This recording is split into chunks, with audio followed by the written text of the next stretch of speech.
30-سالگی قوه‌های مسلح جمهوری تاجیکستان بر همه شهرمردان، برادران و کسانی که خدمت وطن مادر کرده اند و کرده ایستاده‌اند مبارک باشد. بر همه ما شما معلوم است که 23 فوریه سال 1993 تأسیس یافت و امروز باشد 23 فوریه سال 2023 30-سالگی قوه‌های مسلح جمهوری تاجیکستان را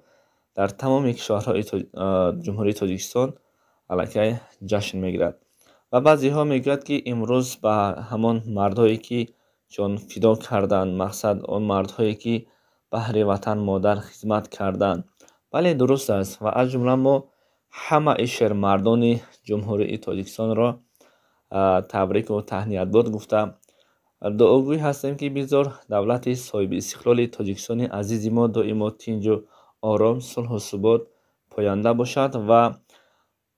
اساسگزار صلح و وحدت ملی، پیشوای ملت، پرزیدنت جمهوری تاجیکستان محترم امامعلی رحمان را نیز خداوند در پناهش حفظ کند و بر همه کارمندان حفظ حقوق و بر همه کارمندان کارکنان دولت و بر همه کارمندانی که برای شب و روز در خدمت وطن مادر هستند تا که ما آرام خواب کنیم و آرام برخیزیم و پدر و مادرهای ما، برادر و خواهران ما و زن و فرزندهای ما آرام زندگی کنند. آنها جان خود را در خطر گذاشتند و بر همه شما سلامتی، تنسیتی، خانه آبادی خواهان هستم. بگذار باز یک بار دیگر در کجای باشید خداوند یار و مددگار شما باشد و از جمله به همه شهرمردان جمهوری تاجیکستان روز ارتش ملی جمهوری تاجیکستان مبارک باشد. البته این روز هرچند که خدمت حربی نکرده باشیم هم